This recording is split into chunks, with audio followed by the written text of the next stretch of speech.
غازي عبدالغفور اخوند مشهور په سیدو بابا باندې. دغه نومیالی غازي د سوات د اخوند عبدالواحد زوی د ۱۹۹۹ زېږدیز کال په شاوخوا کې د لوړ سوات د صافیو په کورنیو کې دنیا ته راغلی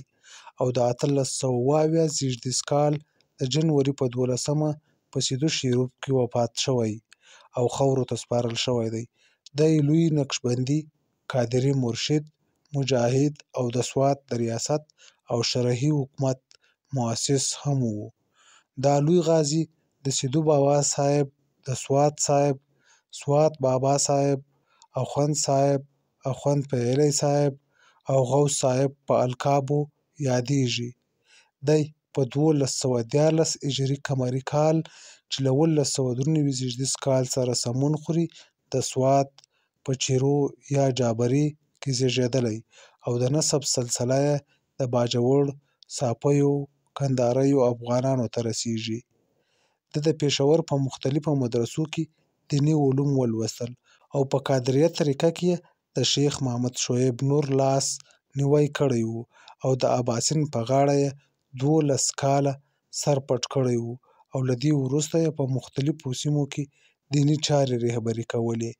په ۱۸۴۵ زېږدیز کال د سوات سیدو کلي ته ولاړی او د ټولو افغاني قبایلو د مذهبي او روحاني مشر په توګه وپېژندل شو.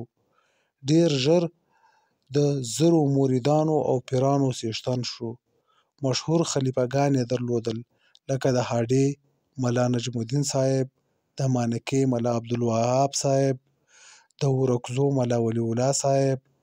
د دیر شاه بابا، د کربوغۍ ملا صاحب، د لوګر د مسیحي اخندزاده صاحب، د تیرا د سیرې ملا صاحب،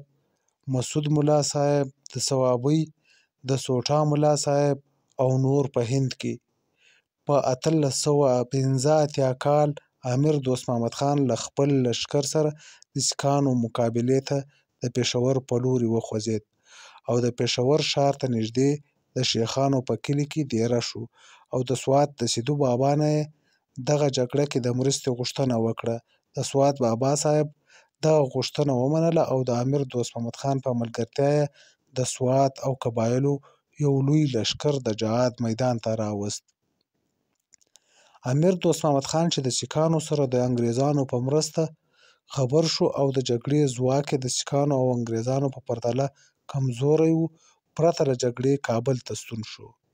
د سوات سیدو بابا هم د مومندو او باجوړ له لارې سوات ته ولاړ او د جهاد لپاره یې قبایل وروزل او تنظیم یې کړل.